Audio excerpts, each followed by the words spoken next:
underlying setup you are in here is that you stand in front of your team. Perhaps your team members have teams of their own working for them, means for you. And you want to enable your team to work independently, meaning independent from you. In the last video, we talked about the epic and the general intention, which is the same for all team members. The next three elements, the next 3 points are individual for every team member. So you have to address them individually. Nevertheless, all other team members should hear what you have to tell the specific team members so they have an idea what their neighbors are doing, which is, of course, an advantage. And basically, every team member needs to know 3 elements. A, what they have to deliver.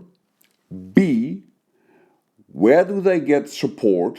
And C, how is feedback and communication organized? That's it. And first you have to tell your team members what they are expected to deliver. That can be a list or a single item.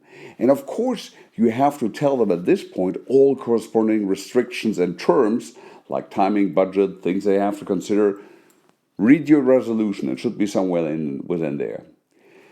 Within that constraint, they have entire freedom. They are the experts. So you do not tell them how to do their job. Do not micromanage. Telling your team members what your expectations are is in many cases not enough. In our complex world, it might be, well, it's very likely, that they need support from other team members. So next to your expectations, you as a leader have to organize support. Please avoid that common mistake to tell one of your team members something like, Sylvia, please ask accounting to support you on this. With statements like that, with orders like that, you make Sylvia, in this example, begging for help at accounting. And if they're nice, they help, and if not, she has to come back to you, start begging again for help, to get support from accounting she's needed, and you go back and forward. It's an unpleasant situation for everybody. No, it is your responsibility to make sure Sylvia receives the support she needs. If Sylvia has trouble in receiving support, not Sylvia failed. You did. End of discussion. Support is exactly the point where the fairy tale of self-managed people ends. As soon as there's interaction between team members, the prioritization game starts. And that is where you as a manager have to say, listen, buddies, it is important that you give Sylvia support here. It can't be Sylvia who is explaining that her task is important. No, this is where your coordination is required. Last item on the list is feedback and communication.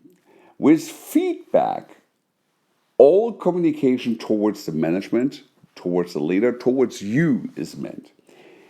Here you set the rules what kind of feedback you want. Could be something like, please write me a little report once a week with the major items. Contact me immediately when you need additional help or have a decisive breakthrough. Communication refers to the general communication rules. This is something like, your team should have a weekly meeting on this, and is there a certain folder or directory on the server where we share information? Simple things like that. Feedback and communication rules also should establish confidence for your team that they act within their frame of allowance. I refer to that first video of this chapter where I said, in order to act, you must be willing, allowed, and capable. With a good communication scheme, you still can take influence if required without micromanaging. And that should give your team members confidence that they are within the frame, which is okay. By the way, just for you to keep things a little easier for you to manage, remember this.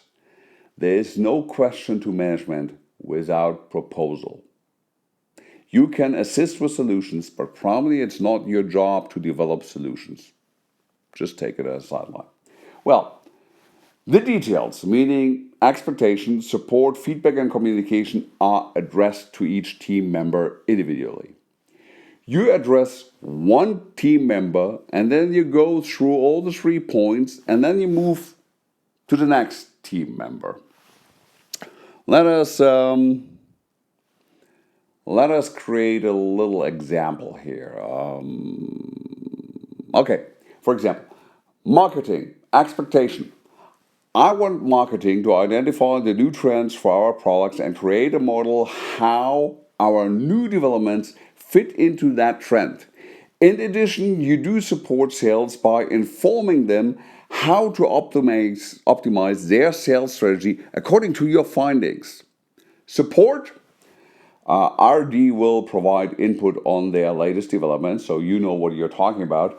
Robert from R&D is here. Robert, please make sure marketing is getting what they need. Communication, feedback and communication.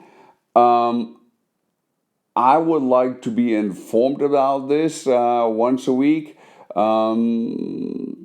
Probably should let us establish a Friday stand-up meeting shortly.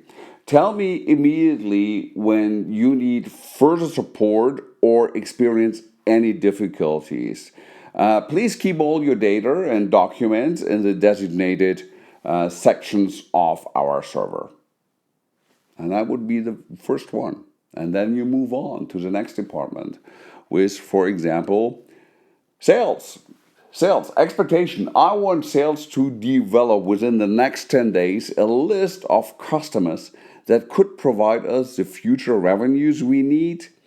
I want to know who we can contact as relevant companies and what their needs are. Support. Marketing will support you on this. In fact, I want one member of the marketing team to move over to sales for the next 10 days so they have a close connection. Denise from marketing is here. Denise, please be so kind to organize that.